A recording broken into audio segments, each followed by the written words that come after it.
AP CM Chandrababu నాయుడుకు ఫిరాయింపు ఎమ్మెల్యేలు పెద్ద తలనొప్పిగా మారారు. నియోజకవర్గం పెంపు ఉంటుందని ఆశించి ప్రతిపక్ష వైఎస్ఆర్ కాంగ్రెస్ పార్టీకి చెందిన ఎమ్మెల్యేలను తమ పార్టీలోకి జాయిన్ చేసుకున్నారు చంద్రబాబు. అయితే నియోజకవర్గాల పెంపు ఉండదని కేంద్రం తేల్చి చెప్పడంతో చంద్రబాబులో టెన్షన్ మొదలైంది. వచ్చే ఎన్నికల్లో సీటు కోసం ఫిరాయింపు నేతలు మొదటి నుంచి టీడీపీలో ఉన్న నేతల మధ్య ఇప్పటి నుంచే నియోజకవర్గాల వార్ మొదలైంది. దీంతో వచ్చే ఎన్నికల్లో ఎవరికి సీటు కట్టబెట్టాలో తెలియక టీడీపీ అధిష్టానం సతమతం అవుతుంది.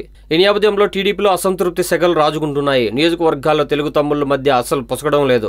అలాగే నియోజకవర్గాల్లో టీడీపీపై అసంతృప్తిగా ఉన్న నేతలు కొంతమంది ప్రతిపక్ష వైఎస్ఆర్ కాంగ్రెస్ పార్టీలోకి జంప్ అవుతున్నారు. ఇది ఇలా ఉంటే 2019 సార్వత్రిక ఎన్నికలకు ఇంకా చాలా సమయం ఉన్నప్పటికీ కర్నూలు నియోజకవర్గంలో అప్పుడే ఎన్నికల వేడి మొదలైపోయింది.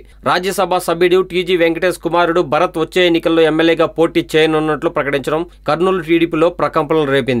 ఓ కార్యక్రమంలో పాల్గొన్న భరత్ వచ్చే ఎన్నికల్లో తాను కర్నూలు నుంచి టీడీపీ తరపున పోటీ చేస్తానని చెప్పడం గమనార్హం. ఈ క్రమంలో ఆదివారం టీజీ భరత్ చేసిన వ్యాఖ్యలపై ప్రస్తుతం కర్నూలు ఎమ్మెల్యే ఎస్వి మోహన్ రెడ్డి స్పందించారు. తాను వచ్చే ఎన్నికల్లో టీడీపీ నుంచి ఇదే స్థానంలో పోటీ చేస్తానని, మరి టీజీ భరత్ ఏ పార్టీ నుంచి పోటీ చేస్తారో ఆయనే చెప్పాలన్నారు. వీరిద్దరి మధ్య సీటు కోసం పోటీ ఇప్పుడే ఎంత రసవత్తరంగా ఉంటే ఇక ఎన్నికల వేళ నాటికి ఈ వివాదం ఎంత ముదురుతుందో చూడాలి. మరి ఈ వీడియో మీకు నచ్చినట్లయితే లైక్ చేయండి, షేర్ చేయండి. మరిన్ని అప్డేట్స్ కోసం మా జనహితం టీవీని సబ్స్క్రైబ్ చేయడం మాత్రం మర్చిపోకండి.